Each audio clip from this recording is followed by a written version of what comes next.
Es un honor tenerla con nosotros y nosotras en este podcast, recibirla acá muchas gracias por su tiempo. Además, le quería decir que su trabajo como activista por los derechos de los pueblos indígenas, pues me toca mucho, lleva ya varias décadas. Y para quienes no la conocen, ¿será que podría contarnos un poco de su historia personal y del camino que le ha traído hasta aquí? Bueno, son ya, claro, casi 4 décadas, pero ya voy a cumplir 75 años este año. Bueno, no parece Y, nada. y entonces son etapas en la vida que, Ujú, bueno, yo estuve en la comunidad hasta los 10 años, salí ujú, y los siguientes 10 años fue estudiar la primaria, secundaria y sobre todo aprender el español y conocer la cultura occidental, digamos, urbana, ¿no? Y después entrar a los 21 años, después de la secundaria, a una oficina del Estado, en una etapa en la que se hablaba mucho de las culturas originarias y de las culturas prehispánicas ujú, en los 70. Me sirvió mucho para afirmar sobre todo la identidad cultural. Y ujú, luego el periplo de salir fuera, conocer el mundo, la primera vez con un viaje a la Argentina que me marcó muchísimo, para comparar la diferencia entre cómo son tratados las personas, cómo son tratadas las personas que viven en el área rural ujú, y que producen alimentos y los consumidores de esos productos. Entonces, ese escenario de la Argentina me abrió mucho, la conciencia, diría, ¿no? Sobre cómo era la situación en Perú. Y luego reflexionar mucho, y en los 80 ya llego al movimiento de reivindicación de los pueblos originarios en el sur, y ahí me quedé. Era como haber encontrado el sitio desde donde uno puede trabajar, actuar, tratar de cambiar situaciones injustas. Y aquí me tiene aprendiendo a lo largo de la vida cómo movernos en un espacio no nuestro, pero también en el nuestro y más allá.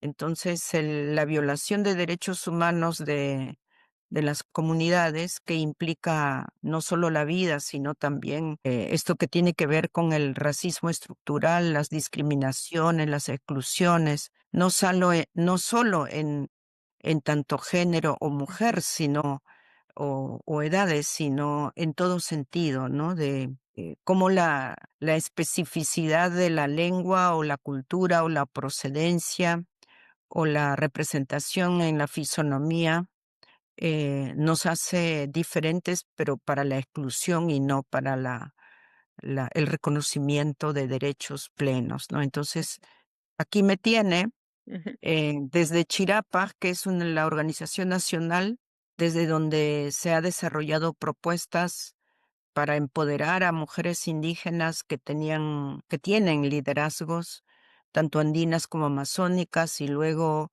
estos espacios nos abrió las puertas para lo internacional, donde hemos podido contribuir también en el fortalecimiento y articulación del Enlace Continental de Mujeres Indígenas, que reúne a 23 países de organizaciones de mujeres, pero también organizaciones mixtas, donde la prioridad son las mujeres, niñas y juventudes. Y luego, a partir de esta experiencia, hemos proyectado la iniciativa a nivel global, a partir de las participaciones, sí, en el sistema de las Naciones Unidas, en espacios internacionales donde nos hemos encontrado con nuestros similares y con nuestras em, hermanas de diferentes regiones del mundo.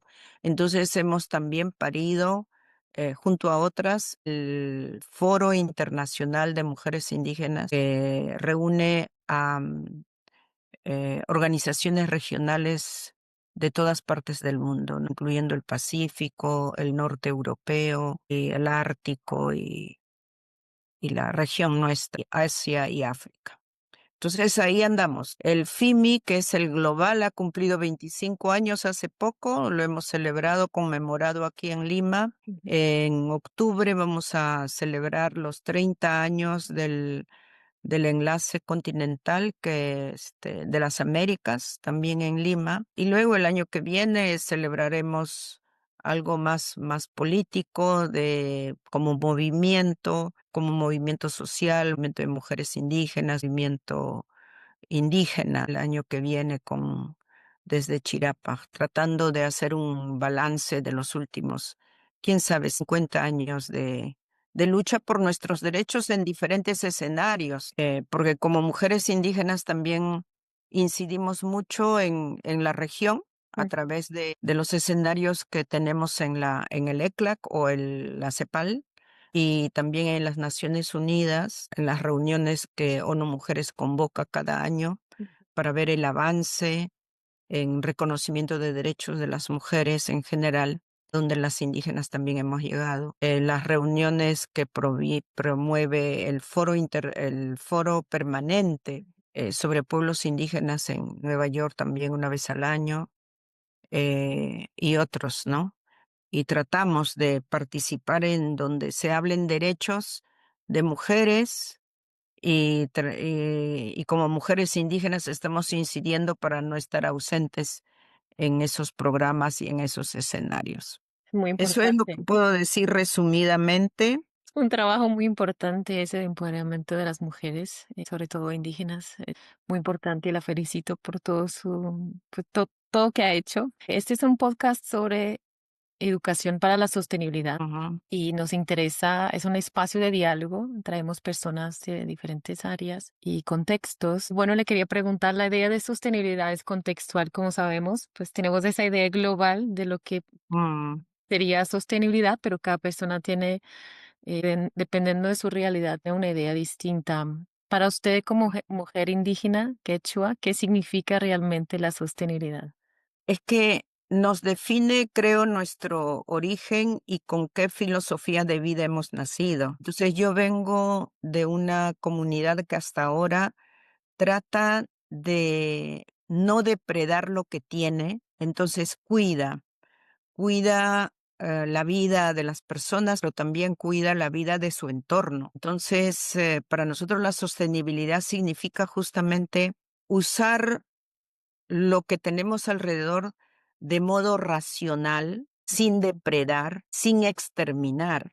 Entonces significa, por ejemplo, que no somos más de cultura agrocéntrica. Nuestra vida está en torno a la producción de alimentos, el cuidado de la biodiversidad de las plantas y los alimentos. Entonces, cuando no ponemos insecticida en la tierra, estamos previendo que esa tierra no se empobrezca para la siguiente campaña. Entonces, aplicamos todavía los conocimientos tradicionales para hacer sostenible la producción de esos alimentos, cuidando la vida y la calidad de la tierra. Entonces, por ejemplo, un año uno puede sembrar, digamos, quinoa, pero el conocimiento propio nos dice que la quinoa absorbe muchos nutrientes de la tierra. Entonces no es que pensamos que esa tierra ya no sirve, sino que al año siguiente, en la campaña siguiente, un producto que no necesita mucho nutriente, que más bien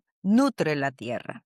Entonces el concepto de sostenibilidad visto desde los pueblos indígenas o las culturas originarias tiene que ver mucho con la pervivencia de la vida misma. Ujú, Por ejemplo, en la región de los Andes, en el sur de América, tenemos la llama, que la mayoría conocen la llama y la alpaca. Bueno, la llama no jala la hierba de raíz, como lo hacen el ganado vacuno. ujú, La llama corta la ramita. Entonces corta, es como podar, y come aquello y deja para que brote para la siguiente temporada. Entonces, el concepto de sostenibilidad para nosotros está relacionando justamente con lo que, eh, digamos, debes dejar para mañana o para más adelante. Y ustedes habrán escuchado también de los pueblos indígenas del norte que se piensa siempre las futuras generaciones. el O sea, principio. no pensamos en el hoy, pensamos en nuestra descendencia, en los nietos, bisnietos y lo que viene atrás. Entonces, pensamiento, esa filosofía siempre ha sido una práctica, contraposición a la otra ideología que lamentablemente, pues, es aprovechar lo más posible y no importa qué pase mañana. Por eso es que la sostenibilidad de nuestra vida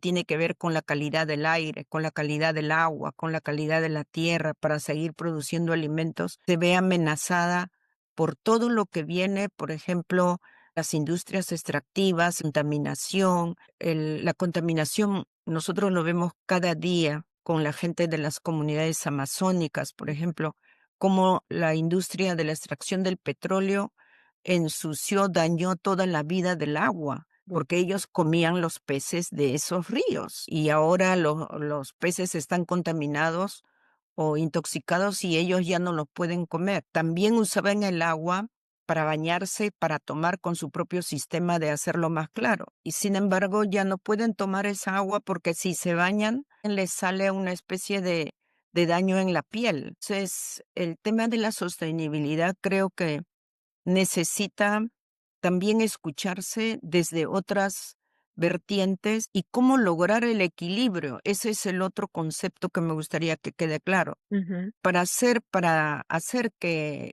todo sea sostenible, tenemos que manejar todo en equilibrio, porque si tomas demasiado de un lado, te equilibras el otro lado. ujú, Porque, por ejemplo, si estamos usando el agua dulce para otros fines que no es la alimentación de las personas, pues, ¿qué pasa? Creamos crisis ujú, para el riego, para la alimentación de los animales, y la salud misma de las personas, porque igual deviene el agua dulce. O sea, es algo que sí quisiera concluir esta parte diciendo que hace falta ser conscientes ujú, que lograr la sostenibilidad tiene que trascender solo lo económico y que hay que asumir responsabilidades individuales y colectivas, ujú. porque las individuales tienen que ver con nuestro propio comportamiento y acciones, Sí. y lo colectivo tiene que ver también con las decisiones políticas. O Ujú, sea, ¿qué estamos decidiendo para que la vida sea sostenible, para que el entorno donde vivimos, donde respiramos y donde comemos sea sostenible?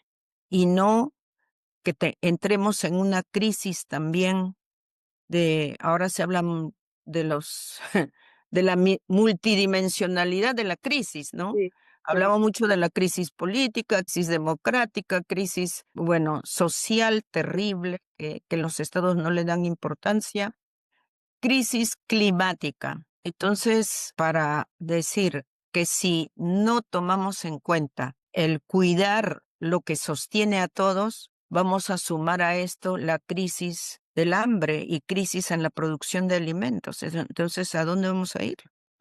¿No? Aparte de todo lo que viene cuando hablamos del impacto del cambio climático, y también la proliferación de industrias y monocultivos que lamentablemente van dañando, y también esta visión demasiado economicista en la que se explota la tierra para sacar Exactamente. más cosas, vender, vender, y lamentablemente sí, el no es necesario. Cierto bienestar, Ujú, pero también tenemos que cuidar para seguir sosteniendo justamente una sociedad en la que todos tengamos la posibilidad de vivir, o sea, no todos en las mismas condiciones, pero por lo menos tener aire sano, agua limpia, tener un techo, tener trabajo y tener que comer, ¿no?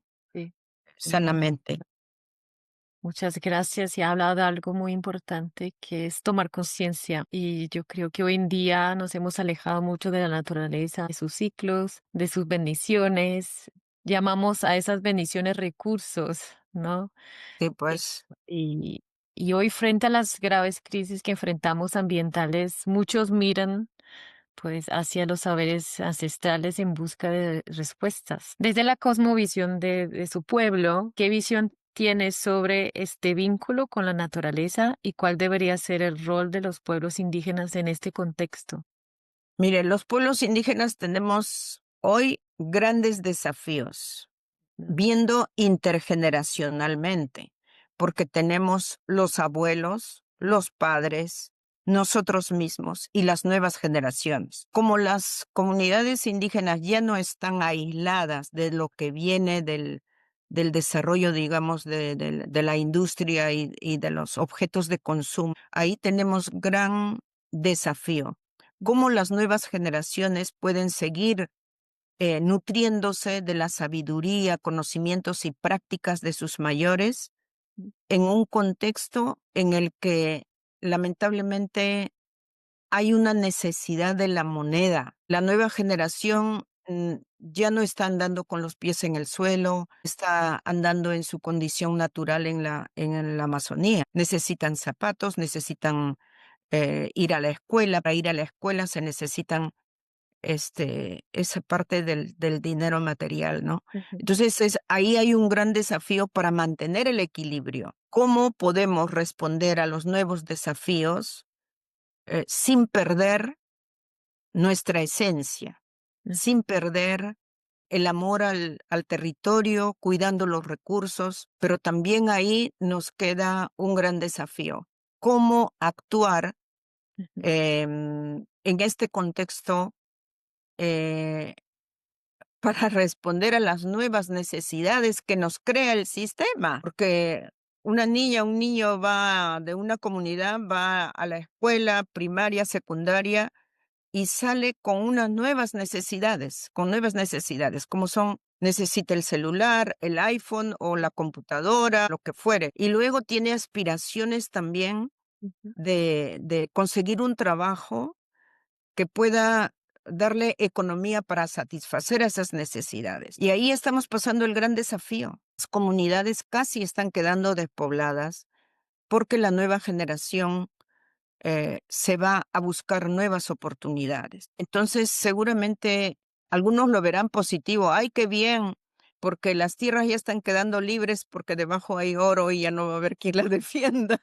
Pero el riesgo es este. Entonces, nosotros tenemos como pueblos y culturas un gran desafío para generar nuevas formas también de responder, para no llegar al desequilibrio, el abandono o también la expoliación de todo nuestro entorno, ¿no? Porque también se dice, ya produces piña todos los años y tienes mercado. Y ujú, entonces, ¿qué pasa con la calidad de la tierra? ¿Qué pasa con todo lo demás? Luego viene, por ejemplo, ese problema grande en la Amazonía y mucho en la ceja de selva en los Andes, es el tema del narcotráfico.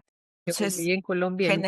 genera economía y oportunidades de fácil logro de recursos económicos, pero está depredando las tierras, está depredando todo y además está dañando a la nueva generación. Entonces, ese gran desafío, ¿dónde está el Estado garante de derechos? No tenemos un Estado que garantice derechos y proteja a la gente y también la naturaleza frente a estos desafíos, o los traficantes de tierra también. Entonces, hay mucho desafío de fortalecernos nosotros mismos, pero si estamos dentro de un Estado que defiende derechos de todos, pues debía estar el Estado presente para ayudar a defender y proteger lo que dice que debe proteger cuando se compromete en los escenarios internacionales.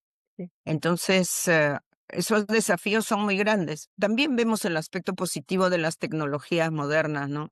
Porque también pensamos que un joven, una joven bien formado de comunidad que puede usar bien un programa con la computadora, pues puede trabajar con los abuelos para dejar en escrito y en pantalla, en imagen, los conocimientos de nuestros abuelos para que se difunda y podamos hacer que más gente la escuche y ver si podemos llegar a un entendimiento mayor con los que deben tomar responsabilidades colectivas para continuar sosteniendo la vida.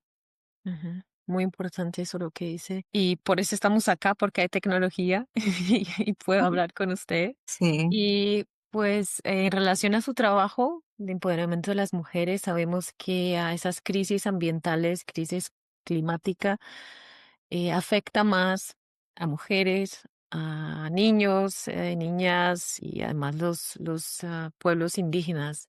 ¿Qué debemos hacer para pues las mujeres tienen una conexión muy profunda con la tierra y con la vida.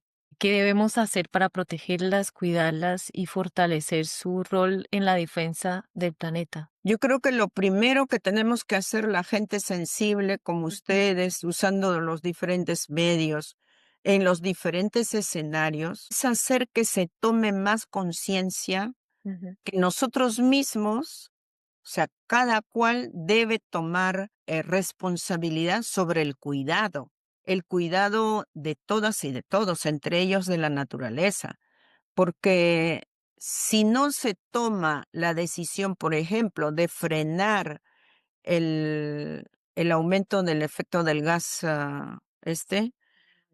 siquiera al 1.5, como se han comprometido hace varios años, em, no vamos a avanzar porque la crisis que se manifiesta en diferentes partes del mundo tiene que ver con esa falta de responsabilidad colectiva sobre la vida y digamos, ya no sé, los recursos. Claro, cuando uno habla de recursos le dan sentido económico, pero es parte de la naturaleza no renovable. claro. ¿Cómo podemos renovar cuando con químicos se mata una tierra, se mata una planta desde la raíz y ya no hay nada? O sea, esa es la responsabilidad que yo creo que se tiene que tomar en cuenta, porque el dinero, por más que los países o los contaminadores Ujú, den dinero, con eso no se resuelve, ¿no es cierto? Algo podemos hacer, como el tema de la mitigación, adaptación. La mayoría piensa en adaptación cuando ya pasó todo.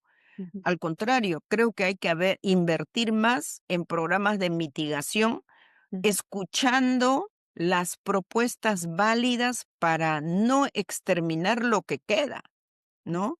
De la vida en todo su sentido. Entonces, creo que debemos, de alguna manera, ir ampliando los espacios de crear conciencia, sensibilidad y sobre todo ahora veo que hay que elegir autoridades sensibles y conscientes de este tipo de responsabilidades en los países del mundo y que hay que invertir en la vida nuestra y en la vida de la naturaleza, cuidándola y preservándola, porque todos los grandes millonarios que se van de esta tierra no se llevan esos metales, no. no se llevan esos fondos.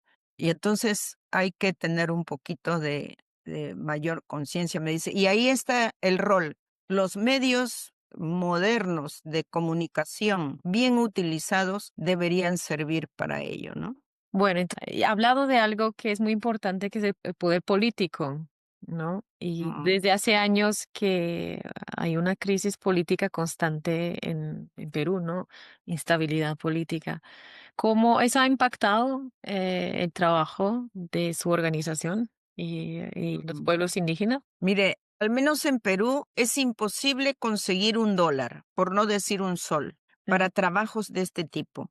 Entonces, generalmente tenemos que buscar recursos fuera del país. Desde que hemos nacido no pensando en que necesitábamos fondos. Nacimos en un contexto como Chirapa, en un contexto muy difícil, porque principalmente mi región, mi pueblo, estaba siendo presa de asesinatos, desapariciones y torturas, porque el Estado con un grupo terrorista se enfrentaba. Entonces salimos a defender la cultura porque nuestra gente estaba muriendo y con ellos estaba yendo todo lo que sabíamos, ¿no? Y todos refugiados en diferentes partes. Entonces empezamos a hablar sobre los derechos humanos de los pueblos indígenas, de las comunidades. Y con el tiempo, claro, encontramos gente sensible, que como usted, por ejemplo, hoy me escucha que yo estoy muy preocupada por el futuro de los niños y los adolescentes, porque no hay programas que puedan recuperarlos o comprometerse con su desarrollo integral para seres positivos. Y usted me escucha y de repente dice, ah, yo conozco una persona, una fundación que puede apoyar eso. Ujú, Así es como ha ido creciendo la cadena de apoyo. Y yo, la verdad, vivo agradecida a la Fundación Ford, que no nos pone condiciones ujú, y nos ha apoyado mucho para estos años, principalmente a lo que nos dedicamos. Nosotros nos dedicamos a la formación e información Ujú, para que nuestra gente afirme su identidad cultural, fortalezca su autoestima, sea consciente de sus derechos, no tenga vergüenza de ser diferente, de ser indígena. Hemos acuñado en el Perú el hecho de erradicar el racismo en todas sus dimensiones, tratar de visibilizar que hay actitudes racistas y discriminadoras. Y esto no tiene que ser solo de un sector. O sea, una persona empresaria que respeta los derechos ujú, de las personas no puede ser racista, pues. Tiene que ser una persona, sí, que tiene recursos, que tiene un estatus económico, pero que paga bien a sus trabajadores, que respeta a sus trabajadores. Entonces, no puede ser un abusivo, una persona que daña a otra. Eso es en lo que creemos. Entonces, sí, pues ha sido difícil, pero ahora el problema aquí está el tema de la educación. ¿Cómo es que el contenido curricular de las escuelas públicas y privadas de cada país deben incluir esa noción de respeto a los diferentes, pero también debe incluir esta forma de hacer política con ética, porque como la educación pública es tan mala, nuestra gente no tiene conciencia de derechos ciudadanos. ujú. Entonces, cuando va un político a hacer una campaña, ellos creen que nos hacen un favor, cuando en realidad es un derecho elegir y saber a quién elegir y por qué. Entonces, todavía estamos en una crisis, en realidad en Perú, la crisis de partidos políticos, crisis ideológica es muy grande y la crisis política, lamentablemente con gente que está en el poder tanto legislativo como ejecutivo que no ve más allá. Y entonces también ha avanzado mucho la corrupción. Entonces hay una crisis que yo no sé cómo lo vamos a enfrentar. Pero ¿qué pasa?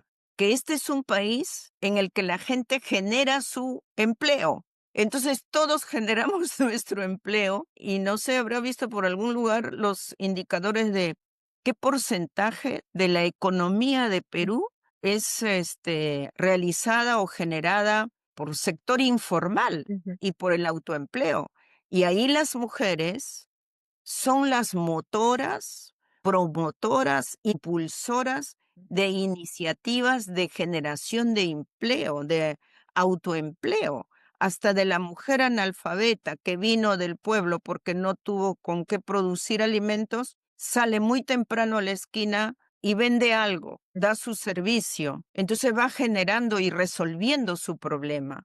Porque si esperamos la voluntad del Estado, mire, estaríamos en una crisis tremenda. Y lo que sí es negativo es que también ahora hay una explotación legal de la nueva generación profesional. Se paga lo mínimo ujú. y el sistema neoliberal permite que una joven que sale de una universidad tiene que trabajar por el sueldo mínimo y a los 3 meses la cambian para no cumplir con las responsabilidades sociales.